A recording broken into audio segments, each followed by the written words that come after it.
नमस्कार, मैं पीयूष सिंह। आज पॉलिटी की अगली क्लास लेकर आप लोगों के सामने उपस्थित हुआ हूँ। तो अभी तक हमने ब्रिटिश कंपनी के अधीन जो भी अधिनियम बने थे, उनके बारे में अध्ययन किया था। 1853 का अधिनियम या चार्टर एक्ट आपके सामने प्रस्तुत किया जा चुका है। तो इसके पश्चात आप जान ही रहे हैं कि भारत की स्थिति क्या थी, कि भारत में 1857 का विद्रोह हो चुका था, जिसे भारत का पहला स्वतंत्रता संग्राम भी कहा जाता है। इसके पश्चात कंपनी की स्थिति अच्छी नहीं रही। कंपनी पर या कंपनी के अधिकारियों पर भारत के लोगों का अब विश्वास उतना दृढ़ नहीं रहा। तो वो भारत जो है कंपनी से अपनी आज़ादी चाहती, यानी कि अंग्रेजों से आज़ादी चाहती। और यहाँ तक कि जनता ने जो विद्रोह किया था, उन्होंने ये भी कहा था कि हम कंपनी के अधीन नहीं रहना चाहते, हम ब्रिटिश साम्राज्य की प्रजा के रूप में रहना चाहते। यानी कि कहीं ना कहीं ब्रिटिश शासक का अगर यहाँ पर शासन स्थापित होगा तो हमें कोई दिक्कत नहीं, ये जनता ने बता दिया था। लेकिन कंपनी के शासन को स्वीकार करने से मना कर दिया। तो इसी वजह से एक अधिनियम आता है जो कि 1858 का अधिनियम कहा जाता है। तो देखते हैं 1858 का अधिनियम।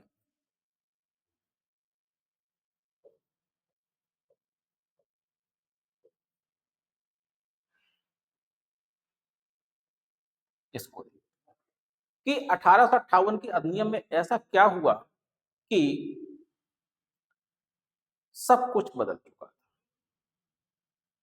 1858 के अधिनियम में यह कहा गया कि जो शासन होगा, शासन वो अब किसका होगा? कंपनी का शासन समाप्त कर दिया जाएगा और ब्रिटिश क्राउन का शासन अब स्थापित होगा। किसका कहा बताया? कंपनी का शासन समाप्त, कंपनी का शासन समाप्त कर दिया गया। अब कंपनी का शासन समाप्त कर दिया तो किसका शासन रहेगा? तो ब्रिटिश क्राउन मतलब ताज का शासन क्या हुआ? आरंभ हो गया। अब इसमें ब्रिटिश क्राउन का शासन आरंभ हो जाएगा, तो ब्रिटेन की ओर से कौन यहां पर शासन करेगा ये भी बताए। तो यहां पर जो भारत का गवर्नर था, अब इसको भी बदल दिया गया। जो भारत का गवर्नर जनरल था,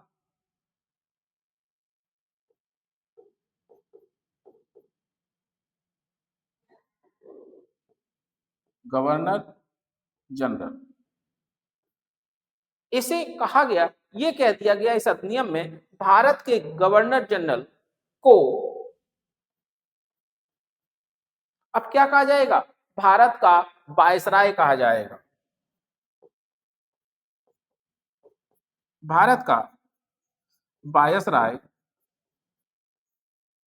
कहा जाएगा।